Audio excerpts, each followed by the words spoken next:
Fala aí, pessoal, sejam muito bem-vindos a mais uma Sem Enrolação. É o seguinte, galera, vamos dar sequência aos nossos vídeos sobre fundos imobiliários. Essa série tá muito bacana. Já falei de shopping, logística, outro vídeo sobre logística. Então, quem tá acompanhando essa série, além de conhecer os maiores fundos imobiliários do Brasil, em cada vídeo eu vou falando algumas particularidades, uma verdadeira aula sobre o segmento. Então fique até o final desse vídeo, porque hoje falaremos sobre os fundos imobiliários que compram outros fundos imobiliários. Muita gente não gosta, é um tema polêmico e eu gosto e eu tenho na minha carteira. Vou explicar o porquê. Afinal de contas, eu tô careca de saber como funciona esse segmento. Mas antes de eu começar a falar sobre esses fundos, você já sabe, se inscreva aqui no YouTube para que eu bata 1 milhão de inscritos logo. A gente está quase batendo, falta a sua inscrição. E me diga nos comentários também o seguinte, você tem algum FOF na sua carteira, que são esses fundos que tem outros fundos?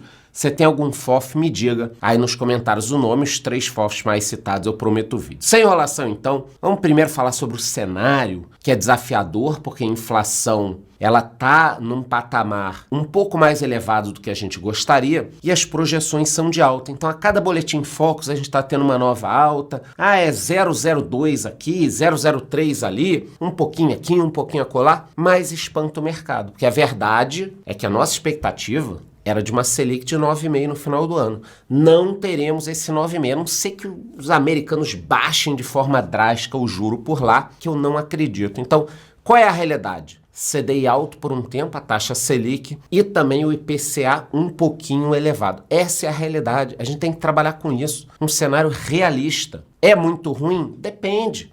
Sempre dá para ganhar dinheiro. Estou falando aqui como uma pessoa que acompanha o mercado há 30 anos. Sempre dá para ganhar dinheiro. O que você não pode é se desesperar. Então, qual é a realidade? Juro mais alto, inflação um pouco mais elevada do que a gente gostaria no mercado. Essa é a realidade. Olho na inflação, então. Agora, grande parte dos FIIs tem contrato reajustado pelo IPCA, então essa alta é ruim. Por isso que eu falei, depende, o que você tem nos seus investimentos. Isso aqui para mim é importante, ó. Quando os fundos estavam subindo, muita gente ficava falando, eu queria ter comprado antes, pena que eu não comprei antes. Aí agora que os fundos caíram, estão num preço muito melhor, o pessoal fala, não, mas eu tô com medo. Agora não é bom. Mas o fundo caiu 8%, o fundo caiu 5%. Sim, mas você não queria comprar ele mais barato?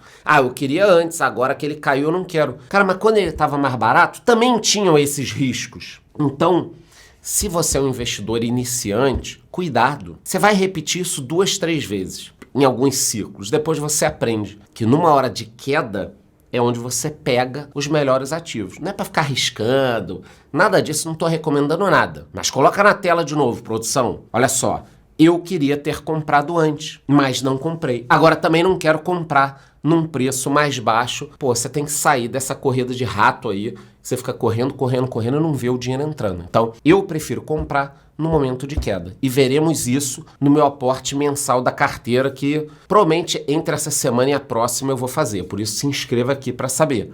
Vou comprar ativos descontados. Vou fazer um aporte, talvez até maior do que o comum, porque os ativos caíram. Então, essa é a realidade. Agora vamos para os 5 maiores fundos de fundos, tá? São aqueles fundos que investem em outros fundos. Tem gente que fala fundos de fundos, fundo de fundos, fundos de fundo.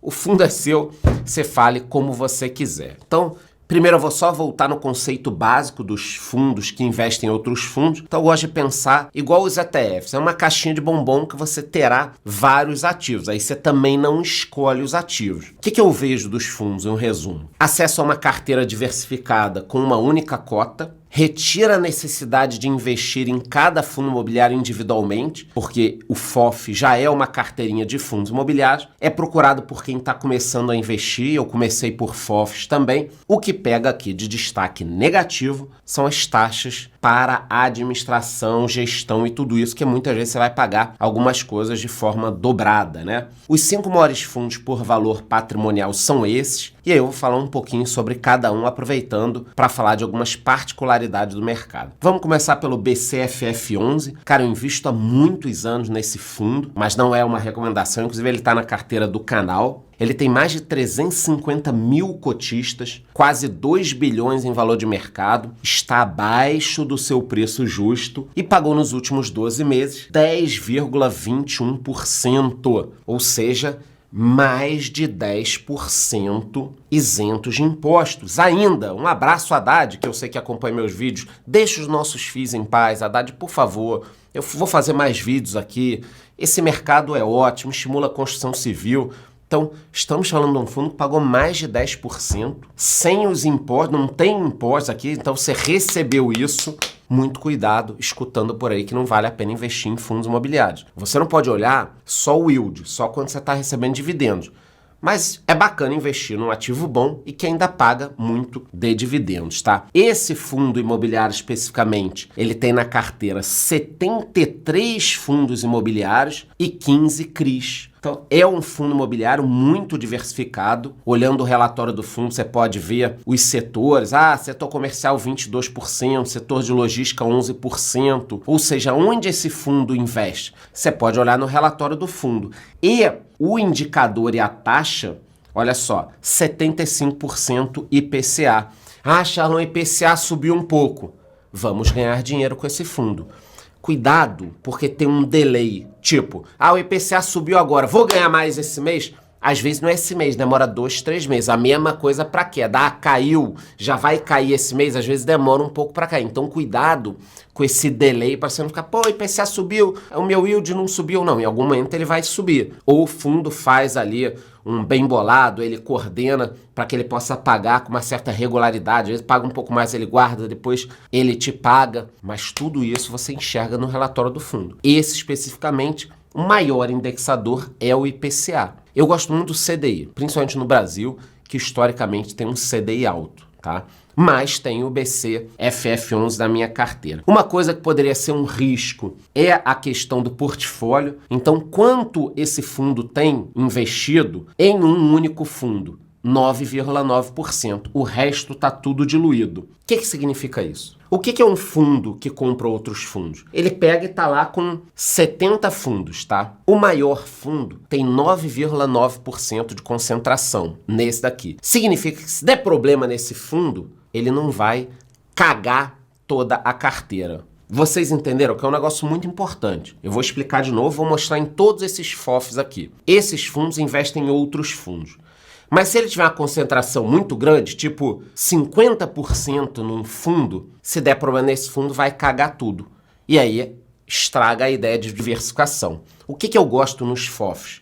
Você investe em um fundo imobiliário que investe em dezenas de outros fundos. Então ele diversifica para você. Ficou claro? É importante que você entenda isso. Vamos seguir aqui. Além disso, o BCFF11, além dos 10%, trouxe uma rentabilidade boa nos últimos 12 meses. Não quer dizer que vai se repetir, provavelmente até não vai. Tem feito bons pagamentos. Foi o que eu mostrei para vocês, o que também não é uma garantia de que ele vai continuar, mas esses 10,21% nos últimos 12 meses tiveram também um último bom mês, 0,84% no último mês, que também é um yield muito bom. O segundo fundo aqui que nós temos é o HFOF11, eu também tenho ele há bastante tempo na minha carteira pessoal, e tá na carteira do canal, mais de 70 mil cotistas, quase 2 bi de valor de mercado também, preço sobre valor patrimonial abaixo do preço justo, então seria um fundo barato, mas não é nenhuma recomendação, e pagou até mais do que o BCFF11, pagou 10,73% nos últimos 12 meses. Isso aqui que o pessoal reclama, que além de você pagar a taxa dos fundos que esse fundo está comprando, você vai pagar uma taxa do próprio fundo e muitas vezes uma taxa sobre performance. Quer dizer, o FOF, ele vai ter uma taxa maior, só que eu não me preocupo por quanto eu pago, eu me preocupo por quanto eu ganho. E se descontado tudo, eu estou ganhando 10, 11, 12% ao ano, eu quero mais que o gestor do fundo ganhe. Isso vai valer para tudo? Não, não. Mas o FOF me traz diversificação. Eu quero que o cara ganhe dinheiro. Me incomoda essa porra de performance, pagar por performance. Isso me incomoda. Agora, taxa de administração, gestão, mas fazendo uma conta aqui em 80 anos, você teria ganho tanto se ele não cobrasse a taxa. Mas se ele não cobrasse a taxa, não teria o negócio. Não é assim que você vai fazer conta. Para de se preocupar com quanto o cara tá lá te custando e se preocupa quando você está ganhando. Se eu estiver pagando 1%, o fundo subir 5, 6, 7% ao ano a cota, e ainda me der 10, 11, 12 de yield, porra, além de eu pagar a taxa, eu mando um presente pro cara. Porra, manda um presente, entendeu? Então, cuidado com esse negócio de, eu não pago taxa disso, eu não pago aquilo, eu não pago... Tá bom, porra. Aí se ferrar, então, não enche o saco, entendeu? Então, eu me incomodo, obviamente, de estar pagando uma taxa se a gestão não for boa, não me der um retorno. Se me der um retorno, eu te pago a taxa e te mando um presente ainda. A gente pode olhar tudo que a gente viu no BCFF11 no relatório desse fundo. Então, os segmentos que ele está investindo, tem 20% no corporativo. Eu acho um segmento perigoso. Renda urbana também é complicado, mas está tudo diluído. A carteira do fundo é diluída. Inclusive, todos esses fundos têm na carteira uma estratégia. Às vezes é de renda, é de ganho de capital, é de renda e ganho. Então, às vezes, um fundo desse, ele investe em outro fundo para ganhar dividendo todo mês, dividendo bom. Às vezes, ele investe esperando que esse fundo suba para vender, para ter um ganho. Quer dizer, o fundo de fundo, ele tem estratégia. Por isso que você tem que pagar uma taxa. E você do fundo de fundo aí, não é para aumentar a porra da taxa, não. Poxa, não acha bom pagar a taxa, vai aumentar. Não é isso que eu tô falando. Eu tô falando que para ter uma boa estratégia, uma boa gestão, administração, é óbvio que vai ter um custo. Então, eu quero que o fundo administre bem o meu dinheiro. Comprando e vendendo outros fundos, investindo em fundos que de repente a gente não tem acesso, não conhece, que não chegam até o nosso ouvido aqui. Entendeu? Então, os fundos têm as suas estratégias. Isso é bacana conhecer também um pouquinho. Em relação ao portfólio, vocês lembram que a maior participação no BCFF11 era de 9,9%. Aqui é de 11,8%. Então, olhando todos os fundos que esse fundo tem na carteira, a maior posição é 11,8%. Quer dizer, se der um problema nesse fundo, que tem 11,8% aí, ou 12, ou 13, ou 9, não vai cagar toda a carteira do fundo. Nós queremos o quê num FOF? Diversificação. Eu quero menos risco comprando um FOF. É isso que eu espero. Em relação ao pagamento, eu já tinha falado para vocês 10,73% nos últimos 12 meses, mas o último mês foi muito bom também, 0,89%. O terceiro FOF é o RBRF11, é o RBR Alpha Multi-Estratégia. Ele tem mais de 100 mil cotistas, 1 bi em valor de mercado, são 16 fundos imobiliários e 4 CRIs dentro desse FOF. Está abaixo do seu preço justo, 0,86, o preço justo seria 1, e pagou quase 10% nos últimos 12 meses. Você, inclusive, no relatório do fundo pode ver aqui como ele faz a alocação entre tijolo e papel. Então, os fundos de fundos aqui, os FOFs, eles podem investir tanto em fundos de tijolo, shopping, logística, como em fundos de papel. E eles vão alocando de acordo com a melhor estratégia. Pô, agora tá bom papel, agora tá bom tijolo. Pô, daqui a uns meses o tijolo vai subir, eu vou comprar tijolo. Eles estão fazendo isso o dia inteiro. Tem um cara lá, uma equipe, fazendo essa estratégia. Assim a gente espera, assim a gente paga. Aí você tem que cobrar, o FOF tem que ir bem. Normalmente quando o mercado começa a subir, os FOFs vão muito bem, pelo menos esse é o meu histórico. Você pode olhar o portfólio, o que tem em galpão, o que tem em shopping, o que tem de recebíveis, que são os CRIs, outros setores. No caso desse FOF aqui, ele tem 26% alocado em corporativo, 29% em recebíveis. Você também pode ver a estratégia aqui, se o fundo quer receber dividendo, se ele quer ter uma renda vendendo os ativos. E a maior posição, assim como no BCFF11, é de 9,9%. Ele até destaca aqui, eu coloquei em vermelho, o que é estratégia de tijolo, o que é estratégia de papel. Vocês estão vendo aqui, muito bacana o fundo destacando isso. Pagou 9,69% nos últimos 12 meses e o último mês foi muito bom, com 0,89%. O quarto fundo da nossa lista é o RVBI11, VBI REITs Multi-Estratégia. Ele tem mais de 40 mil cotistas, está abaixo de 1 bi de valor de mercado, mas se bobear daqui a pouco está chegando perto, porque tem quase 800 milhões. Está abaixo do seu preço justo e pagou a brutalidade de 12,17% nos últimos 12 meses. Também tem uma taxinha pesada aqui, também tem uma taxa de performance. Eu já falei que a performance é que me incomoda, tá? E em relação à alocação, o fundo tem várias estratégias, desde alocar em recebíveis, lajes comerciais, híbridos, shopping, tá vendo? O portfólio é bem diversificado e também a questão da exposição a cada setor que ele está se metendo é o seu dinheiro aqui. No caso da concentração por ativo, eu marquei para vocês, ó, as maiores concentrações são no TRXF11 e no PVBI11, 10% em cada um. Depois o fundo está bem pulverizado, ó, 5%, 4%, 4%. Isso significa que eles têm duas posições maiores, o resto tudo pulverizado. É isso que a gente quer. Não que eu esteja recomendando esse especificamente, mas os FOFs, eles alocam em vários setores, em vários FIIs diferentes. Quer dizer, o sujeito que tem 5 fundos imobiliários na carteira, de repente tendo um FOF ou 2 FOFs, ele aumenta muito a sua diversificação. O fundo também tem 66% sendo corrigidos pelo IPCA e 34% pelo CDI. Bacana quando você tem essa divisão aqui de indexadores, né? Você acaba capturando as duas coisas.